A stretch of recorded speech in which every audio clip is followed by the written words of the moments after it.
Chapter 12. It was on the 9th of November, the eve of his own 38th birthday, as he often remembered afterwards. He was walking home about 11 o'clock from Lord Henry's, where he had been dining, and was wrapped in heavy furs, as the night was cold and foggy. At the corner of Grosvenor Square and South Audley Street, a man passed him in the mist, walking very fast, and with the collar of his grey ulster turned up. He had a bag in his hand. Dorian recognised him. It was Basil Hallward. A strange sense of fear, for which he could not account, came over him. He made no sign of recognition, and went on quickly in the direction of his own house. But Hallward had seen him. Dorian heard him first stopping on the pavement, and then hurrying after him. In a few moments his hand was on his arm. "Dorian, what an extraordinary piece of luck! I've been waiting for you in your library ever since 9 o'clock. Finally I took pity on your tired servant and told him to go to bed, as he let me out. I'm off to Paris by the midnight train, and I particularly wanted to see you before I left. I thought it was you, or rather your fur coat, as you passed me, but I wasn't quite sure. Didn't you recognise me?" "In this fog, my dear Basil? Why, I can't even recognise Grosvenor Square. I believe my house is somewhere about here, but I don't feel at all certain about it. I'm sorry you're going away, as I've not seen you for ages. But I suppose you'll be back soon?" "No, I'm going to be out of England for 6 months. I intend to take a studio in Paris and shut myself up till I've finished the great picture I have in my head. However, it wasn't about myself I wanted to talk. Here we are at your door. Let me come in for a moment. I have something to say to you." "I shall be charmed. But will you miss your train?" said Dorian Gray, languidly, as he passed up the steps and opened the door with his latchkey. The lamplight struggled out through the fog, and Hallward looked at his watch. "I've heaps of time," he answered. "The train doesn't go till 12:15, and it's only just 11. In fact, I was on my way to the club to look for you, when I met you. You see, I shan't have any delay about luggage, as I've sent all my heavy things. All I have with me is in this bag, and I can easily get to Victoria in 20 minutes. Dorian looked at him and smiled. What a way for a fashionable painter to travel. A Gladstone bag and an ulster. Come in, or the fog will get into the house. And mind you don't talk about anything serious. Nothing is serious nowadays. At least, nothing should be." Hallward shook his head as he entered, and followed Dorian into the library. There was a bright wood fire blazing in the large open hearth. The lamps were lit, and an open Dutch silver spirit case stood, with some siphons of soda water and large cut-glass tumblers, on a little marqueterie table. "You see, your servant made me quite at home, Dorian. He gave me everything I wanted, including your best gold-tipped cigarettes. He's a most hospitable creature. I like him much better than the Frenchman you used to have. What has become of the Frenchman, by the by?" Dorian shrugged his shoulders. "I believe he married Lady Radley's mate, and has established her in Paris as an English dressmaker. Anglomanie is very fashionable over there now, I hear. It seems silly of the French, doesn't it? But, do you know, he was not at all a bad servant. I never liked him, but I had nothing to complain about. One often imagines things that are quite absurd. He was really very devoted to me, and seemed quite sorry when he went away. Have another brandy and soda, or would you like hock and seltzer? I always take the hock and seltzer myself. There's sure to be some in the next room." "Thanks, I won't have anything more," said the painter, taking his cap and coat off, and throwing them on the bag that he had placed in the corner. "And now, my dear fellow, I want to speak to you seriously." "Don't frown like that. You make it so much more difficult for me." "What is it all about?" cried Dorian, in his petulant way, flinging himself down on the sofa. "I hope it's not about myself. I'm tired of myself tonight. I should like to be somebody else." "It is about yourself," answered Hallward, in his grave, deep voice, "and I must say it to you. I shall only keep you half an hour." Dorian sighed and lit a cigarette. "Half an hour," he murmured. "It's not much to ask of you, Dorian, and it is entirely for your own sake that I am speaking. I think it right that you should know that the most dreadful things are being said against you in London." "I don't wish to know anything about them. I love scandals about other people, but scandals about myself don't interest me. They've not got the charm of novelty."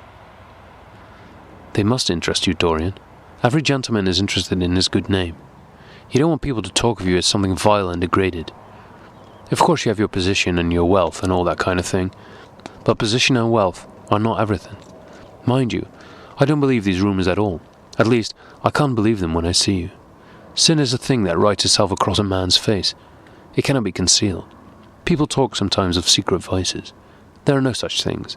If a wretched man has a vice, it shows itself in the lines of his mouth, the droop of his eyelids, the moulding of his hands even. Somebody, I won't mention his name, but you know him, came to me last year to have his portrait done. I'd never seen him before and I'd never heard anything about him at the time, though I have heard a good deal since. He offered an extravagant price. I refused him. There was something in the shape of his fingers that I hated. I know now that I was quite right in what I fancied about him. His life is dreadful. But you, Dorian, with your pure, bright, innocent face and your marvellous, untroubled youth, I can't believe anything against you. And yet I see you very seldom, and you never come down to the studio now. And when I'm away from you, and I hear all these hideous things that people are whispering about you, I don't know what to say. Why is it, Dorian, that a man like the Duke of Berwick leaves the room of a club when you enter it? Why is it that so many gentlemen in London will neither go to your house, nor invite you to theirs? You used to be a friend of Lord Staveley. I met him at dinner last week. Your name happened to come up in conversation, in connection with the miniatures you have lent to the exhibition at the Dudley. Staveley curled his lip, and said that you might have the most artistic tastes, but that you were a man whom no pure-minded girl should be allowed to know, and whom no chaste woman should sit in the same room with. I reminded him that I was a friend of yours, and asked him what he meant. He told me. He told me right out before everybody. It was horrible. Why is your friendship so fatal to young men? There was that wretched boy in the Guards who committed suicide. You were his great friend. There was Sir Henry Ashton, who had to leave England with a tarnished name. You and he were inseparable. What about Adrian Singleton and his dreadful end? What about Lord Kent's only son and his career? I met his father yesterday in St. James's Street. He seemed broken with shame and sorrow. What about the young Duke of Perth? What sort of life has he got now? What gentleman would associate with him? Stop, Basil. You are talking about things of which you know nothing, said Dorian Gray, biting his lip, and with a note of infinite contempt in his voice. You ask me why Berwick leaves a room when I enter it. It is because I know everything about his life, not because he knows anything about mine. With such blood as he has in his veins, how could his record be clean? You asked me about Henry Ashton and young Perth. Did I teach the one his vices and the other his debauchery? If Kent's silly son takes his wife from the streets, what is that to me? If Adrian Singleton writes his friend's name across a bill, am I his keeper? I know how people chatter in England. The middle classes air their moral prejudices over their gross dinner tables, and whisper about what they call the profligacies of their betters, in order to try and pretend that they are in smart society, and on intimate terms with the people they slander. In this country it is enough for a man to have distinction and brains for every common tongue to wag against him. And what sort of lives do these people, who pose as being moral, lead themselves? My dear fellow, you forget that we are on the native land of the hypocrite. Dorian, cried Hallward, that is not the question. England is bad enough, I know, and English society is all wrong. That is the reason why I want you to be fine. You have not been fine. One has a right to judge of a man by the effect he has over his friends. Yours seem to lose all sense of honour, of goodness, of purity. You have filled them with a madness for pleasure. They've gone down into the depths. You led them there. Yes, you led them there, and yet you can smile as you are smiling now. And there's worse behind. I know you and Harry are inseparable. Surely for that reason, if for none other, you should not have made his sister's name a byword. Take care, Basil. You go too far. I must speak, and you must listen. You shall listen. When you met Lady Gwendolen, not a breath of scandal had ever touched her. Is there a single decent woman in London now who would drive with her in the park? Why, even her children are not allowed to live with her. Then there are other stories. Stories that you've been seen creeping at dawn out of dreadful houses, and slinking in disguise into the foulest dens in London. Are they true? Can they be true? When I first heard them, I laughed. I hear them now, and they make me shudder. What about your country house and the life that is led there? Dorian, you don't know what is said about you. I won't tell you that I don't want to preach to you. I remember Harry saying once that every man who turned himself into an amateur curate, for the moment, always began by saying that, and then proceeded to break his word. I do want to preach to you. I want you to lead such a life as will make the world respect you. I want you to have a clean name for a fair record. I want you to get rid of the dreadful people you associate with.